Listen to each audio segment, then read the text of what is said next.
الحمد لله وكفى والصلاة والسلام على من أرسله بالهدى أما بعد فقد قال الله تبارك وتعالى في محكم التنزيل والفرقان الكريم فأعوذ بالله من الشيطان الرجيم بسم الله الرحمن الرحيم إن الدين عند الله الإسلام صدق الله العلي العظيم وقال نبينا صلى الله عليه وسلم الإسلام أن تشهد أن لا إله إلا الله وأن تشهد أن محمدا رسول الله وتقيم الصلاة إلى آخر الحديث صدق رسول الله صلى الله عليه وسلم. சங்கைக்குரிய அல்லாஹ்வின் நல்லடியார்களே, இஸ்லாம் என்று சொன்னால் என்ன என்ற தலைப்பின் கீழ் பல வாரங்களாக நாம் சொல்லிக் கொண்டு வருகிறோம். இஸ்லாம் என்று சொன்னால் அல்லாஹ்வை வணக்கத்திற்குரியவனாக ஏற்றுக்கொள்கிறேன் என்று சாட்சி சொல்வதாகும். வேறு எதையும் வணங்குவதற்கு தயாரில்லை, வணங்க மாட்டேன் என்பதில் உறுதி உடையவராக இருப்பவருக்கு பெயர் முஸ்லிம் என்று சொல்லப்படும். அல்லாஹ் ஒருவனுக்கு ஏற்றுக்கொள்கின்ற பொழுது அவன் புறத்திலிருந்து கொடுக்கப்பட்டிருக்கக்கூடிய வேதமாக இருக்கக்கூடிய குர்ஆனை ஏற்றாக வேண்டும். அவரின் புறத்திலிருந்து அனுப்பப்பட்டிருக்கக்கூடிய நபியாக இருக்கக்கூடிய முஹம்மது ஸல்லல்லாஹு அலைஹி வஸல்லம் அவர்களை இறுதி நபியாக ஏற்றுக்கொள்ள வேண்டும். இப்போ வேதம் அல்லாஹ்வால் கொடுக்கப்பட்டிருக்கக்கூடிய அந்த வேதம் என்ன கட்டளை இருக்கின்றதோ, எதை தடுக்கின்றதோ அவற்றை முழுமையாக பேணி நடந்தால் இவர் இஸ்லாத்தில் இருக்கிறார். பேணி நடக்கவில்லை என்று சொன்னால் இஸ்லாத்தை விட்டு வெளியேறிவிட்டார் என்ற கருத்தை ரசூலுல்லாஹி ஸல்லல்லாஹு அலைஹி வஸல்லம் அவர்கள் அன்தஷ்ஹத அன் லா இலாஹ இல்லல்லாஹ், வணக்கத்திற்குரியவன் அல்லாஹ்வை தவிர வேறு யாரும் இல்லை என்று நீ சாட்சி சொல்வதாகும். இப்ப அல்லாஹ் தஆலா குர்ஆனை இறக்கி இருக்கிறான். குர்ஆனை இறக்கி வைத்து விட்டு சும்மா இருந்தால் விளக்குவதற்கு ஆள் தேவை. விளக்கி வைக்க வேண்டும். விளக்கி வைக்க வேண்டும் என்பதற்காக வேண்டித்தான் ரசூலுல்லாஹி ஸல்லல்லாஹு அலைஹி வஸல்லம் அவர்களை நபியாக அனுப்பி இருக்கிறார். ஏற்கனவே சொல்லியிருக்கிறோம், ஒருவர் குர்ஆனை மட்டும் ஏற்றுக்கொண்டு ரசூலுல்லாஹி ஸல்லல்லாஹு அலைஹி வஸல்லம் அவர்களை ஏற்றுக்கொள்ளவில்லை என்று சொன்னால் இப்பொழுது அவரிடத்தில் ஈமான் இல்லை. ஏனென்றால் இதற்கு முன்னால் இந்த ரசூலுல்லாஹி ஸல்லல்லாஹு அலைஹி வஸல்லம் வருகைக்கு முன்னால் மக்கத்து குஃபார்கள் எல்லாம் அல்லாஹ்வை ஏற்றிருந்தார்கள். அல்லாஹ் குர்ஆனில் சொல்லி காட்டுகிறார், வஇன் ஸஅல்தஹும் மன் ஹலக ஸமாவாதி வல் அர்த யகூலுன்னல்லாஹ், வானம் பூமியை படைத்தது யார் என்று நீங்கள் அவரிடத்தை கேட்டால் அவர்கள் அல்லாஹ் என்று சொல்வார். இன்னொரு இடத்துல அல்லாஹ் சொல்லி காட்டுகிறார், அல்லாஹ்வை ஏற்றிருக்கக்கூடிய நீங்கள் ஏன் சிலைகளை வணங்குகிறீர்கள் என்று அவரிடத்தில் நீங்கள் கேட்டால், அல்லாஹ் ஏற்றுக்கிறான்னு சொல்றீங்கள, சிலைகளை ஏன் வணங்குகிறீர்கள் என்று நீங்கள் அவரிடத்தில் கேட்டால் அவர்கள் சொல்வார்கள், மா நஅபுதுஹும் இல்லா லியுகர்ரிபுனா இலல்லாஹி ஸுல்ஃபா, நாங்கள் இந்த சிலைகளை ஏன் வணங்குகிறோம் தெரியுமா, இது அல்லாஹ்விடத்தில் கொஞ்சம் நெருக்கத்தை ஏற்படுத்தும் என்பதற்காக வேண்டித்தான் சிலைகளை நாங்கள் வணங்குகிறோம் என்று சொல்வார்கள் என்பதாக அல்லாஹ் சொல்லி காட்டுகிறார். இதனை கருத்துக்கள் நிறைய ஏராளமான விளக்கங்களுக்கு உட்பட்டவை. நமக்கு தேவையான அளவுக்கு மட்டும் இந்த விளக்கத்தை பார்ப்போம். வணங்குவதற்கு தகுதியானவன் அல்லாஹ் ஒருவர் மட்டும்தான். வேறு யாரும் எதற்கும் வணங்குதல் என்பது கிடையாது, வணங்கவும் முடியாது. இது முஸ்லிம்களுடைய கொள்கை. சரி, ரசூலுல்லாஹி ஸல்லல்லாஹு அலைஹி வஸல்லம் அவர்களை நபியாக ஏற்றிருத்தல், நான் நபியாக ஏற்றால் மட்டும் போதாது. ரசூலுல்லாஹி ஸல்லல்லாஹு அலைஹி வஸல்லம் அவர்களை நபியாக மட்டும் ஏற்றுக்கொண்டால் போதாது, இறுதி நபியாக இருக்கிறார்கள் என்பதை ஏற்றாக வேண்டும். இறுதி நபி அப்படிங்கிறது ரசூலுல்லாஹி ஸல்லல்லாஹு அலைஹி வஸல்லம் அவர்களுக்கு பின்னால் நபி வரவே மாட்டார்கள் என்பதில் உறுதியான நிலை உடையவர் தான் முஸ்லிமாக இருப்பார். யாரும் ஒருவர் முஸ்லிம் நபி வந்திருக்கிறார், இவர் நபியாக இருக்க வாய்ப்பு இருக்கிறது, இவரும் நபிதான் என்ற அடிப்படையில் யாராவது பேசுவாரையானால், செயல்படுவார்களேயானால் இவர்களும் இஸ்லாத்தை விட்டு வெளியேறியவர்களாக ஆவார்கள். இஸ்லாத்தின் ஒரு சம்மதமில்லை. ஏன்? ரசூலுல்லாஹி ஸல்லல்லாஹு அலைஹி வஸல்லம் அவர்களை நபியாக ஏற்றுக்கொள்ளவில்லை. நபியாக ஏற்றிருந்தார், ஆனால் இறுதி நபியாக ஏற்றுக்கொள்ளவில்லை. அப்படி என்ற ஒரு கூட்டம் இருக்கத்தான் செய்கிறார். குர்ஆன் மட்டும் போதும் என்று சொல்லக்கூடிய, அஹ்ல குர்ஆன் என்று சொல்லப்படக்கூடிய ஜாஹிலீன்கள் ஜஹல குர்ஆனை இருக்கத்தான் செய்கிறார்.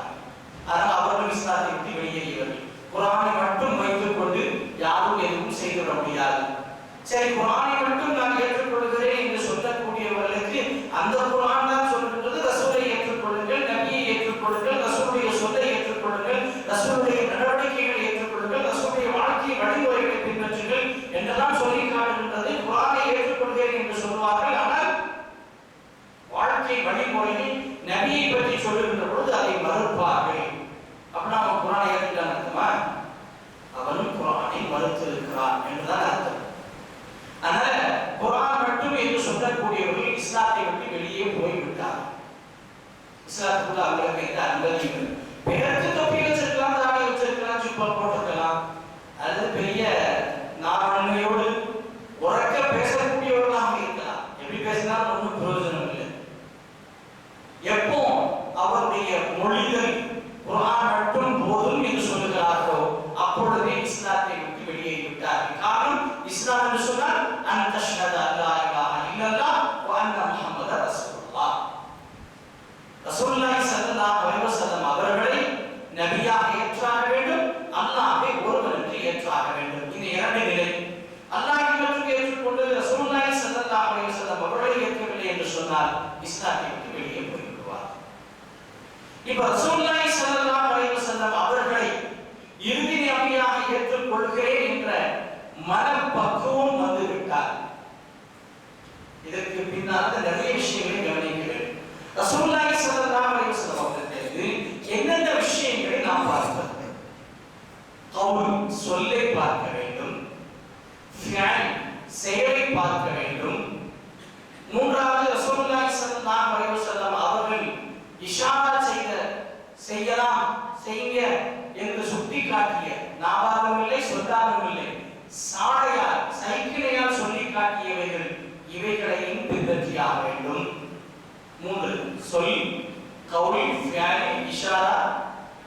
நான்காவது ஒன்று, ரசூலுல்லாஹி ஸல்லல்லாஹு அலைஹி வஸல்லம் அவர்களுக்கு முன்னிலையில் நடைபெற்று ஒரு காரியம் நடைபெற்று அதை வேண்டாம் என்றும் சொல்லவில்லை, செய்யுங்கள் என்று இஷாராவும் செய்யவில்லை, செய்வதை ஆமோதித்திருக்கிறார்கள், எதிர்ப்பு தெரிவிக்கவில்லை என்று சொன்னால் அந்த செயல்பாட்டையும் கவனித்தார். மொத்தம் 4 விஷயங்கள் ரசூலுல்லாஹி ஸல்லல்லாஹு அலைஹி வஸல்லம் விஷயத்தில். இந்த 4 கவுல், ஃபிஅல், இந்த இரண்டில் ஏதேனும் ஒன்றை மறுத்தால் அவர் இஸ்லாத்தை விட்டு வெளியேறி விடுவார். நல்லா கவனிச்சுங்க, முக்கியமான விஷயம், கொள்கை சம்பந்தப்பட்ட விஷயம். இது நிறைய பேர் அசட்டையாக இருக்கிறார். சொல், செயல், சாடை, ஆமோதித்தல், இந்த 4 நிலைகள் ரசூலுல்லாஹி ஸல்லல்லாஹு அலைஹி வஸல்லம் புறத்திலிருந்து வந்திருக்க வேண்டும்.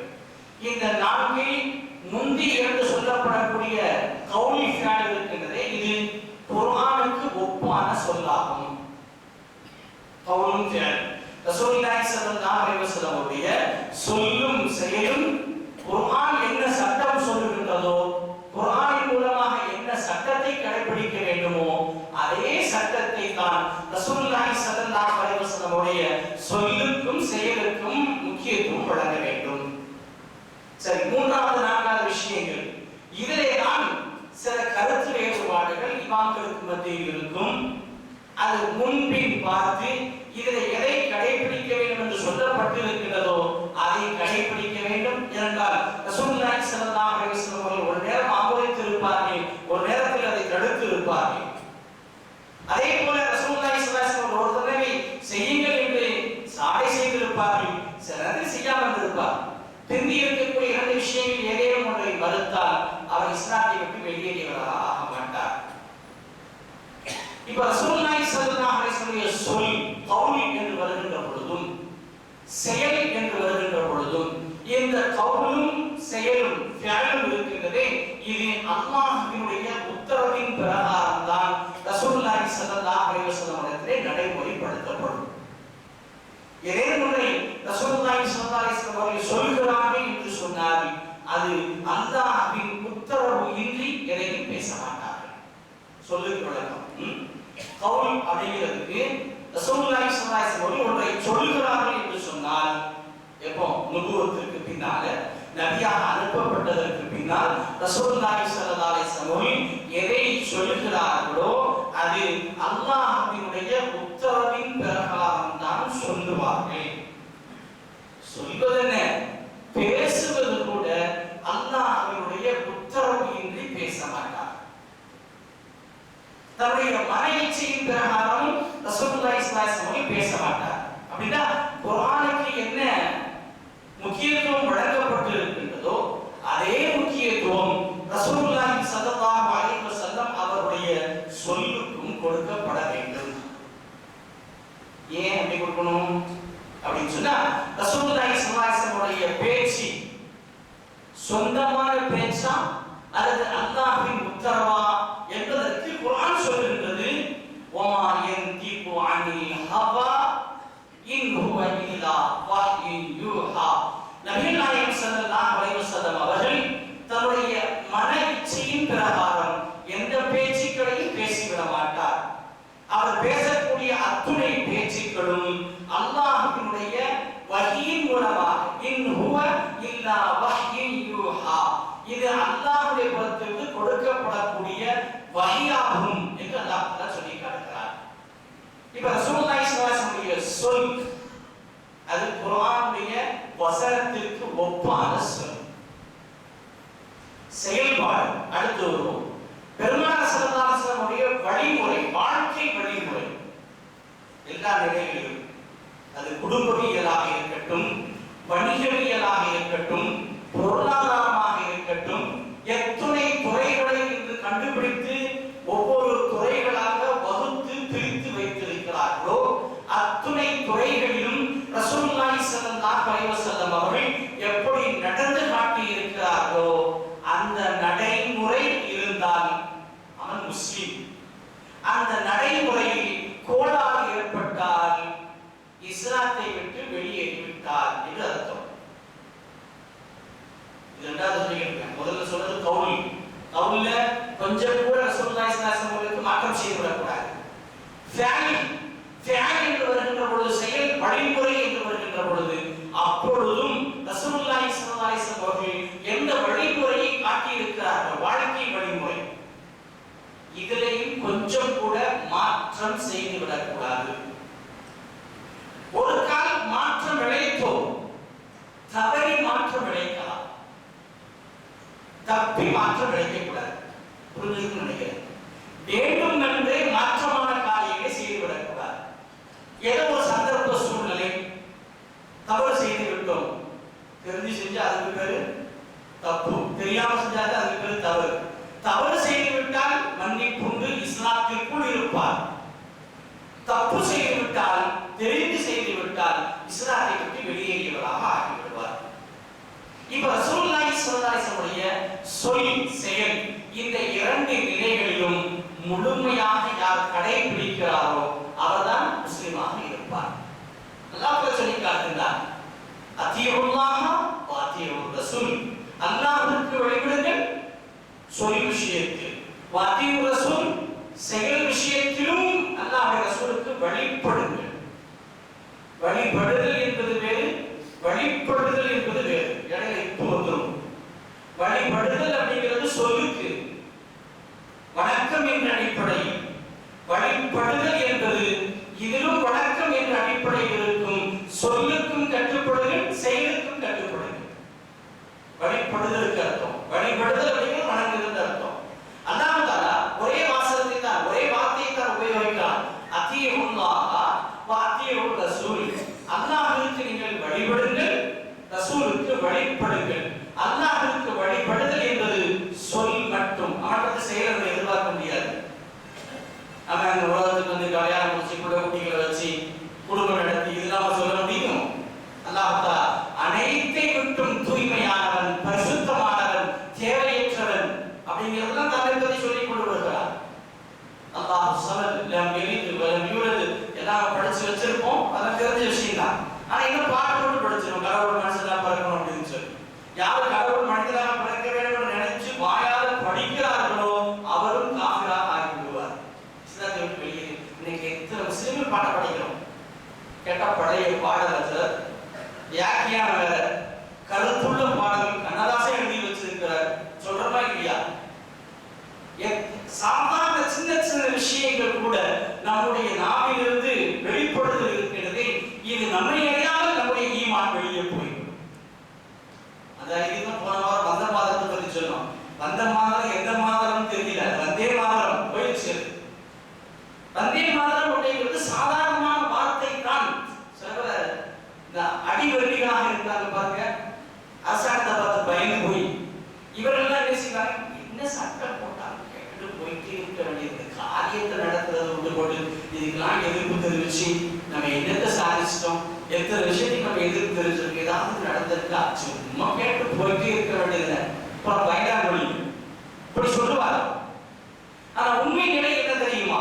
ஒரு மூமினான மனிதனிலிருந்து சாதாரணமாக குஃப்ருடைய ஷிர்க்குடைய எந்த வார்த்தைகளும் வந்து விடக்கூடாது. அல்லாஹ் சொல்லிக்காட்டு, இது தலக்கவுனஹு பி அல்சினத்திக்கும். நீங்க உங்க நாவின் மூலமாக சில விஷயத்தை சொல்லுவீங்க. வதஹ்சபுனஹு ஹய்யினா, சாதாரண விஷயத்தை அப்படின்னு நினைப்பீங்க. வஹுவ இன்தல்லாஹி அதீம், அது அல்லாஹ்விடத்தில் பெரிய கோபத்திற்கு ஆளாக்கிவிடும். அதனால எந்த வார்த்தையும் என்ன செய்யக்கூடாது, ஷிர்க் இது ஷிர்க் வந்துருமோ, இது குஃப்ர் வந்துருமோ என்ற அச்சமுடையவர்களாகவே எல்லாவற்றையும் யோசித்து தான் பேச வேண்டும். இப்போ அல்லாஹ் அப்படிங்கிற பொழுது அவருடைய நடைமுறை பழக்க வழக்கத்தை பார்க்க முடியாது. ஏன் பார்க்க முடியாது? அல்லாஹ்வுக்கு நான் ஏற்கனவே சொல்லியிருக்கேன், கவுல் மட்டும்தான் பார்க்க முடியும். அல்லாஹ் அவருடைய ஃபேலை பார்க்க முடியாது, செயலை பார்க்க முடியாது. செயல் அப்படிங்கிறது ஒருவரின் கட்டளைக்கு கீழ் அமைந்திருக்கும், அதுக்கு பேர் செயல். சொல் அப்படிங்கிறது யாருடைய கட்டளை கட்டுப்படாது. நான் பேசுறேன், என்னை யாரும் ஏன் இப்படி பேசுறீங்கன்னு கேட்க முடியாது. அப்படியே ஒரு காலம் கேட்டாலும் நான் பேசுறதுக்கு முன்னாடி யாரும் கேட்க முடியாது, எப்படி பேச போறீங்க அப்படின்னு சொல்லி. ஆனா செயல் இருக்குது அப்படி இல்லை. நான் ஒரு செயலை செய்து விட்டால் செய்கிறேன் என்று சொன்னாலும் அது ஒருவருடைய அம்ரின் பிரகாரம், ஒருவருடைய ஏவலின் பிரகாரம் தான் நான் அந்த செயலுக்கு ஆட்படுவேன். பேசிக்கொண்டு இருக்கிறேன், பயன் செய்து கொண்டு இருக்கிறேன், இது ஒரு கட்டளையின் பிரகாரம் தான், கட்டளைக்கு கட்டுப்பட்டு தான் நான் பேசிக்கொண்டு இருக்க முடியும். நானே இஸ்ரவேல் பேசிட முடியாது. ஆனா அல்லாஹ்வுடைய கவுல் அப்படி அல்ல. அவன் ஃபஅலுல் லிமா யுரீத், என்னதான் செய்வான். நான் என்னதான் செஞ்சிட முடியாது, மனுஷன் என்னதான் செஞ்சிட முடியாது. சிலத்தது அவருக்கு ஆபத்தாக வந்து முடிஞ்சிடும், அது அவப்பெயரை கொடுத்து விடும், அல்லது புகழை கொடுக்கலாம், அல்லது இகழை கொடுக்கலாம். ஆனால் அல்லாஹ்வை பொறுத்த மட்டில் ஃபஅலுல் லிமா யுரீத், அவன் என்ன நாடுகிறானோ அவைகளை எல்லாம் செய்வான். அதுக்கு ஒரு ஹத்து, ஒரு மஹதூது, ஒரு எல்லை, ஒரு வரம்பு அப்படிங்கிறது அல்லாஹ்வுக்கு கிடையாது. ஏன்னா அல்லாஹ் எவருடைய கட்டளைக்கு கீழ் இல்லை. அவனுடைய கட்டளையில அவன் ஸ்டேஜில் அப்படியே இருந்துகிட்டு இருப்பான். அப்படிங்கிறதையும் ஈமான் கொண்டு இருக்க வேண்டும். இப்போ அல்லாஹ்வுடைய சொல் அது மட்டும்தான் முழுமையாக கடைபிடிக்க முடியுமே ஒழிய அல்லாஹ்வுடைய செயல் நம்மளால கடைபிடிக்க முடியாது. அதுக்கு சக்தி இல்லை. நினைச்சா ஒரு செகண்ட்ல அழிப்பான், நினைச்சா ஒரு செகண்ட்ல ஆக்குவான். நம்மளால முடியுமா? அவனை எல்லா நிலையிலும் அவனுடைய ஆக்குதல் அழித்தல் அப்படிங்கிறது, அவனுடைய பார்க்குதல் கேட்குதல் என்பது அது அவனுக்கு மட்டும் தனித்தன்மை உடையது. அதை எவரும் கூட்டாக முடியாது. அப்படி யாரையாவது ஒருத்தர் கூட்டு பண்ணிட்டோம் அப்படின்னு சொன்னா அங்க ஷிர்க் அமைந்தது. அல்லாஹ்வுடைய தாத்திலும் சரி, சிஃபாத்திலும் சரி. தாத்து அப்படிங்கிறது ஒரு தனி, சிஃபாத் அப்படிங்கிறது தனி. அல்லாஹ்வுடைய தாத் அப்படிங்கிறது அல்லாஹ் என்ற ஒரு பதம் மட்டும்தான். நிறைய புரிஞ்சு புரிஞ்சு வச்சுங்க. என்ன நம்ம அல்லாஹ்வை பத்தி ஒன்றும் தெரியல, நம்ம வேற முஸ்லீம் சொல்லிட்டு உட்கார்ந்துருக்கோம், அவ்வளவுதான். அல்லாஹ் யாரு, அல்லாஹ்வுக்கு என்ன வாஜிபான தன்மைகள் என்ன, அல்லாஹ்வுக்கு முஹலான தன்மைகள் என்ன, அல்லாஹ்வுடைய சிஃபாத்துக்கள் என்ன புரிஞ்சு வச்சிருக்கிறோம். ஒன்றும் தெரியாது நமக்கு. நான் முஸ்லீம், அதனாலதான் அடிக்கிறதுக்கு அல்லாஹ் தான் ஆள் அனுப்புறான். உன்னுடைய இஸ்லாத்தை நீ முழுமையாக புரிந்து கொள். முஸ்லீம் தான் யாரு, உன்னை நீ புரிந்து கொண்டால் உன்னை பார்த்து மற்றவர்கள் பயப்படுவார். உன்னை நீ புரிஞ்சிக்கல, அப்போ மற்றவங்க உன்னை கேலியாக நையாண்டியாக நக்கலாக தான் ஆக்குவார். இப்போ அல்லாஹ் யாரை புரிஞ்ச வச்சிருக்கிறோம்? சும்மா என்னமோ சொன்னாங்க அல்லாஹ்னு சொல்லி அதுக்கு நாம அல்லாஹ்னு சொல்லி உட்கார்ந்துக்கிறோம், அவ்வளவுதான். அல்லாஹ் என்பவனுக்கு தாத்தி என்ற அடிப்படையில் இருக்கக்கூடிய ஒரே அல்லாஹ் என்ற வார்த்தை மட்டும்தான். இந்த அல்லாஹ் என்ற பதத்திற்குள் உலகத்தில் சொல்லாலும் எதுவும் கூட்டாக முடியாது. அதே நேரத்தில் பொருளால் உடலால் எந்த கூட்டும் ஏற்பட முடியாது அல்லாஹ் என்ற பதத்திற்கு. அதுக்கு நிறைய விளக்கங்கள் இருக்கு. கடவுள்னு சொல்லுவான், ஆனா அல்லாஹ்வுக்கு நிகராக ஆக முடியாது. இறைவன் என்று சொல்வார்கள், அல்லாஹ் என்ற பதத்திற்கு எதிராக ஆக முடியாது. ஆண்டவன் என்று சொல்வார்கள், அல்லாஹ் என்ற பதத்திற்கு எதிராக ஆக முடியாது. ஹுதா என்று சொல்வார்கள், அல்லாஹ் என்ற பதத்திற்கு இணையாக ஆக முடியாது. காட் என்று சொல்வார்கள், அல்லாஹ் என்ற பதத்திற்கு இணையாக.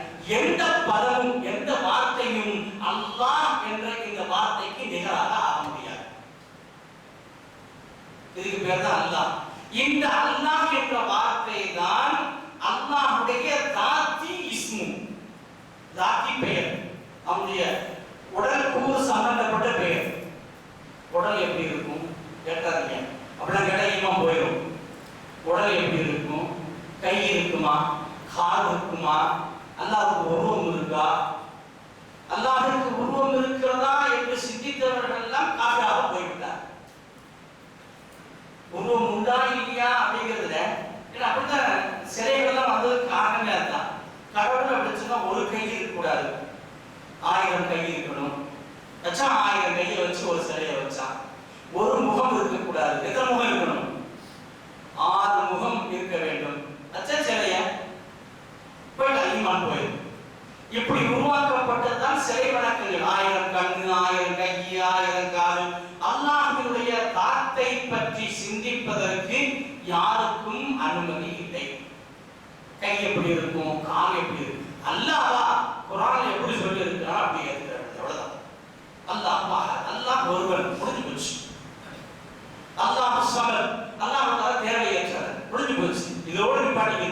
ஏன் தேவையில்லாம போச்சு அப்படின்னு கேள்வி கேட்க ஆரம்பிச்ச அப்படின்னு சொன்னா நீ மெண்டல் ஆகியோட அர்த்தம். அல்லாஹ்வுடைய தாத்தை பற்றி சிந்திக்கின்ற அளவிற்கு மனிதனுக்கு அல்லாஹ் தஆலா மூளையை கொடுக்கவில்லை. அல்லாஹ்வுடைய தாத்தை பற்றி சிந்திக்கவே முடியாது. அல்லாஹ்வுடைய சிஃபாத் 99 திருநாமங்கள் சொல்லுகிறோம் பாருங்க. அர் ரஹ்மான், அர் ரஹீம், அல் மலிக், அல் குத்தூஸ் அப்படிங்கிற 99 திருநாமம் சொல்லுகிறோமே. இந்த நாமங்கள் எல்லாம் இஸ்மு என்ற பெயரில் இருந்தாலும் கூட இவைகள் எல்லாம் அல்லாஹ்வுடைய சிஃபாத்தில் கட்டுப்பட்டவை. இப்ப அல்லாஹ் என்ற பதத்திற்கு நிகராகவும் யாரும் வர முடியாது. அல்லாஹ்வுடைய சிஃபத் என்று சொல்லப்படக்கூடிய இந்த சிஃபத்திலும் 2 வகை, தன்மையில 2 வகை.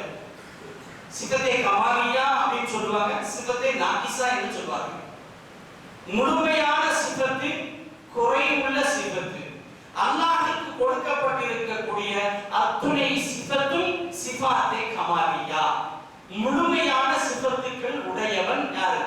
அல்லாஹ். அவருடைய சிஃபத்துகளிலிருந்து சிலவற்றை அல்லாஹ் மனிதனுக்கு கொடுத்திருக்கிறான்.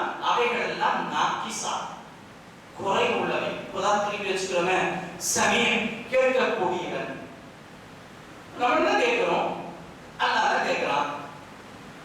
ஆனா அல்லாஹ் இருக்கக்கூடிய சிமாஅத், சமீன் அப்படிங்கிற இந்த வார்த்தை இருக்குது, முழுமையான அதுல குறைவு என்பது ஏற்படாது. நம்மகிட்ட இருக்கக்கூடிய இந்த சமீன் அப்படிங்கிற இந்த வார்த்தை இருக்குது, இது நம்மை கவனித்து அது குறைவு. எப்படி விளக்கம் சொல்லவா? ஒரு 1000 கிலோமீட்டர் இல்ல, 1000 கிலோமீட்டர் ஒரு 500 அடி அது கேட்குமா? கேட்காது. ஆனா எத்தனை லட்சம் மைலுக்கு அப்பால் இருந்து கொண்டு அல்லாஹ்வை அழைத்தாலும் அல்லாஹ் கேட்கக்கூடியவன். இந்த அகீதா இருக்கணும். இந்த கொள்கை இருந்தால் ஈமான் உள்ளவன்னு அர்த்தம்.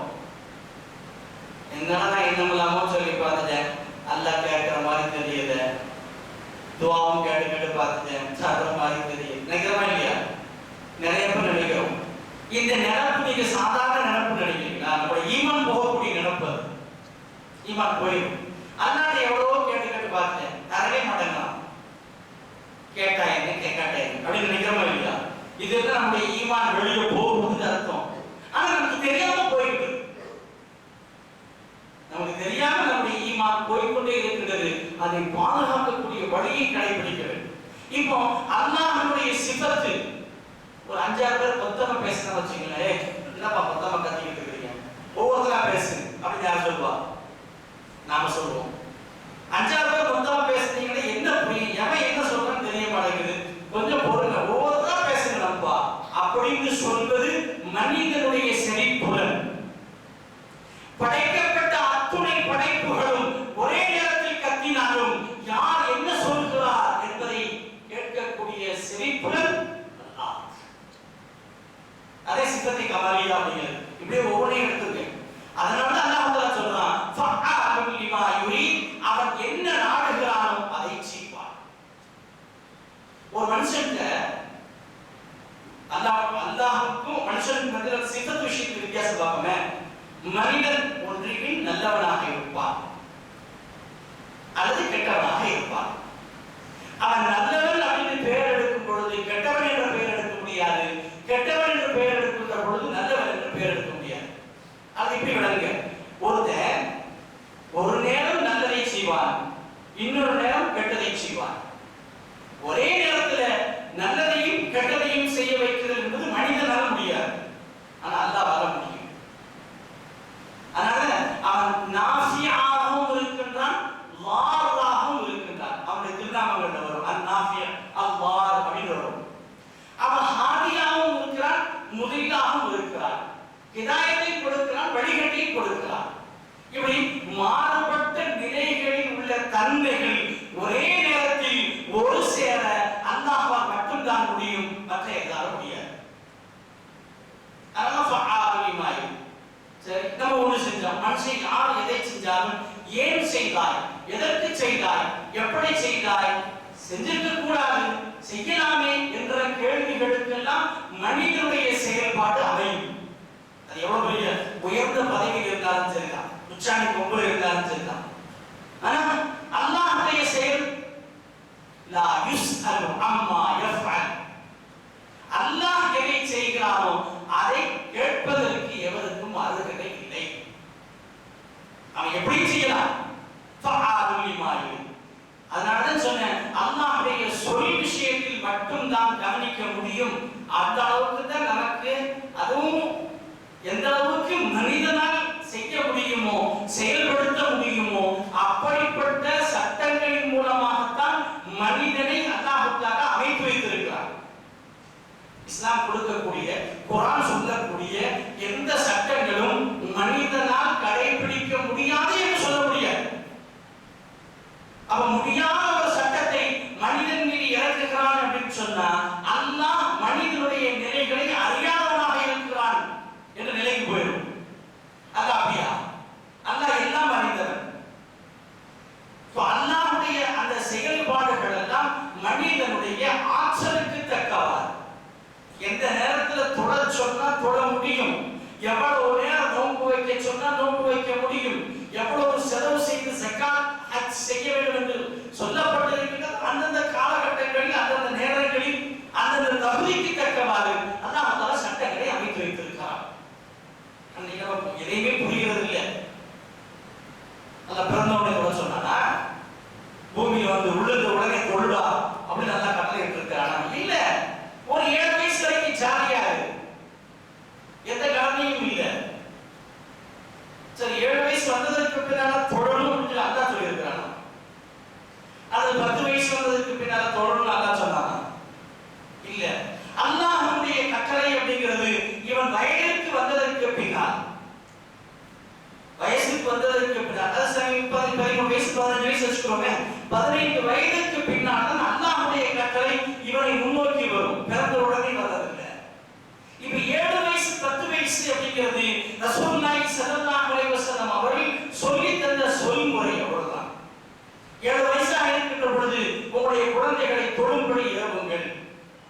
10 வயதாக ஆகிவிட்டால் தொடவில்லை என்று சொன்னால் அடியுங்கள். அப்படி ரசூலுல்லாஹுடைய சொல். இதை கடைபிடிக்கிறோமா? ஆனா இதையும் கடைபிடித்தாக வேண்டும். எப்படி அல்லாஹ்வுடைய சொல் 15 வயதுக்கு பின்னால் எல்லாம் பார்த்து போச்சு. இப்ப பிள்ளைகள் அடிக்கிறதுக்கு போல யார் அடிக்கணும்? பிள்ளைகள் பெற்றவங்களை கூப்பிட்டு உதைக்கணும். ஏன்னா பெற்றவங்களே தொழுவது இல்லையே, அப்புறம் பிள்ளைங்க எங்க தொழுவாங்க? இப்போ இஸ்லாம் நான் முஸ்லிம் என்று சொல்வதாக இருந்தால் என்னிடத்தில் அல்லாஹ்வினுடைய சொல் முழுமையாக கடைபிடிக்கப்பட வேண்டும். ரசூலுல்லாஹி ஸல்லல்லாஹு அலைஹி வஸல்லம் அவருடைய சொல், செயல், இஷாரா, ஆமோதித்தல் ஆகிய 4 நிலைகளையும் கடைபிடிக்க வேண்டும். இந்த 4 நிலைகளில் முந்தி இருக்கக்கூடிய 2 கருத்து வேறுபாடு இல்லாத நிலையில் ஏற்றுக்கொள்ள வேண்டும். பின்னி இருக்கக்கூடிய 2 ஆமோதித்தல், இஷாரா செய்தல், இதில் என்ன நமக்கு சஹாபாக்களின் மூலமாக சொல்லப்பட்டிருக்கின்றதோ, அல்லது சஹாபாக்கள் வழிவந்த இமாம்களின் மூலமாக என்ன சொல்லப்பட்டிருக்கின்றதோ, அல்லது என்னுடைய உஸ்தாத் எனக்கு என்ன சொல்லி தந்திருக்கிறாரோ, உங்களை கவனிச்சா உங்களுடைய பள்ளிவாசல் இமாம் உங்களுக்கு என்ன சொல்லி தந்திருக்கிறாரோ அதை கடைபிடித்து நீங்கள் நடக்க வேண்டும். சரியா? எனக்கு கத்துக்கிற முடியும், நானும் பெரிய அறிவாளி தான் அப்படின்லாம் யாரும் சொல்ல முடியாது. ஒருத்தர் தன்னை பெரிய அறிவாளின்னு நினைச்சுட்டாலே அவன் முட்டாளா போயிட்டான்னு அர்த்தம். நல்லா புரிஞ்சுக்கணும். குர்ஆன் ஹதீஸ் விஷயத்தில் ஒரு இடத்தில் கற்றுக்கொள்ளாமல் அது கிடைக்காது. நானா விளங்கிக்கிறேன், எனக்கு விளக்கம் இருக்குது, எனக்கு புத்தி இருக்குது அப்படின்னு சொல்லி யாராவது முன் வருவார்களே, ஆனால் அவர்கள் இஸ்லாத்தை விட்டு வெளியேறுவதற்கு விளிம்பில் இருக்கிறார். சடன்லியா அந்த பக்கம் விழுந்தவும் செய்யலாம், அல்லது இந்த பக்கம் விழுந்தவும் செய்யலாம். ஏன் அப்படி சொல்றேன்? குர்ஆன் ரசூலுல்லாஹி ஸல்லல்லாஹு அலைஹி வஸல்லம் அவர்களுக்கு இறக்கி வைக்கப்படுகின்ற பொழுது அல்ல நேரடியாக இறக்கி வச்சானா? குர்ஆன் அல்ல நேரடியாக இறக்கி வச்சா இறக்கி வைக்க முடியுமா முடியாதா? முடியும். அல்ல அப்படி இறக்கி வைக்கவில்லை. இந்த குர்ஆனுடைய வசனங்களுடைய சட்டங்கள் ஒரு ஆசிரியர் உங்களுக்கு தேவை முஹம்மதே என்ற அடிப்படையில் தான் ரசூலுல்லாஹி ஸல்லல்லாஹு அலைஹி வஸல்லம் அவர்களுக்கு அல்லாஹ் தஆலா ஜிப்ரீல் அலைஹிஸ்ஸலாத்து வஸலாம் அவர்களை ஆசிரியராக அமர வைத்து அல்லாஹ் கட்டளையிட்டான். ஜிப்ரீலே உஸ்தாதாக நீங்கள் முஹம்மதுக்கு போய் சொல்லிக் கொடுங்கள். அதுதான் குர்ஆன். அதுதான் குர்ஆன் அப்படிங்கிறத விட அதுதான் இஸ்லாம். இஸ்லாம் என்று சொன்னால் ஒரு ஆசிரியர் உனக்கு இருக்க வேண்டும். அந்த ஆசிரியர் இல்லாமல் நீயாக யோசித்து உன்னுடைய அறிவு, உன்னுடைய ஆற்றல் என்ற நிலையில் ஏதேனும் ஒன்றை கொண்டு வர நினைத்தால் இஸ்லாத்துக்கு அப்பாற்பட்டு கொண்டு வருகிறாய் என்று அர்த்தம். இஸ்லாமிய வழி அப்படி அல்ல. தன்னைத்தானே விளங்கிக் கொள்ளுதல், தானாக அறிவு இருக்கிறது, தானா பெரிய புத்திசாலியாக ஆகிறது, குர்ஆன் விளக்கம் எனக்கு தெரியும், ஹதீஸ் ரொம்ப எனக்கு தெரியும், மசாயி சட்டங்கள் எனக்கு தெரியும், எனக்கு எவரும் சொல்லித்தர தேவையில்லை அப்படிங்கிற நிலையில் ஒரு நிலையில் நீ போனால் இஸ்லாத்துக்கு அப்பாற்பட்டு விஷயங்களை நீ கொண்டு வர வேண்டும் என்று நினைத்தால் அல்லாஹ் தஆலா சொல்லி காட்டுகின்றான், "வமன் யப்தகி கைரல் இஸ்லாமி தீனன்", இஸ்லாமுடைய பாதை அல்லாமல் வேற்று பாதையில் இஸ்லாத்தை நீ விளங்க வேண்டும், கொண்டு வர வேண்டும் என்று நினைத்தால் "வமன் யப்தகி கைரல் இஸ்லாமி தீனன் ஃபலன் யுக்பல மின்ஹு", அது ஒப்புக்கொள்ளப்பட மாட்டார். ஒப்புக்கொள்ளப்பட மாட்டார் என்ற அர்த்தம் மட்டுமல்ல, நீ எவ்வளவுதான் உயர்தரமான உன்னுடைய கருத்துக்களை சொன்னாலும் கூட வஹுவ ஃபில் ஆখিরাতি மினல் ஹாஸிரின், அவன் மறுமையில் நஷ்டவாளியாக இருக்கிறான். அப்ப சொல்லி யார் இருக்கணும்? எனக்கு ஒரு உஸ்தாத் இருக்கணும், அந்த உஸ்தாதுக்கு உஸ்தாத் இருக்கணும். அப்படிதான் இமாம்களும் உஸ்தாதுகள் தான். இந்த உம்மத்தினருடைய உஸ்தாத் இமாம்கள். இமாம்களுக்கு உஸ்தாத் யாரு? சஹாபாக்கள். சஹாபாக்களுக்கு உஸ்தாத் யாரு? ரசூலுல்லாஹி ஸல்லல்லாஹு அலைஹி வஸல்லம். ரசூலுல்லாஹி ஸல்லல்லாஹு அலைஹி வஸல்லம் உஸ்தாத் யாரு? ஜிப்ரீல் அலைஹிஸ்ஸலாத்து வஸலாம். ஜிப்ரீல் அலைஹிஸ்ஸலாத்து உஸ்தாத் யாரு? அல்லாஹ் உஸ்தாத் தேவையா? இன்ஷா அல்லாஹ் இன்னும் பல கருத்துக்களை அடுத்தடுத்த வாரங்களில் சொல்லி காட்டுவோம். அல்லாஹ் சுப்ஹானஹு வ தஆலா இஸ்லாத்தை முழுமையாக விளங்கி அதனுடைய கருத்துக்களை அதே சட்டங்களையும் முழுமையாக கடைபிடித்து நடக்கக்கூடிய நல்ல பாக்கியத்தை வல்லான் அல்லாஹ் நம் அனைவருக்கும் வாரி வழங்குவானாக. வாஹிர் தாவானா அல்ஹம்துலில்லாஹி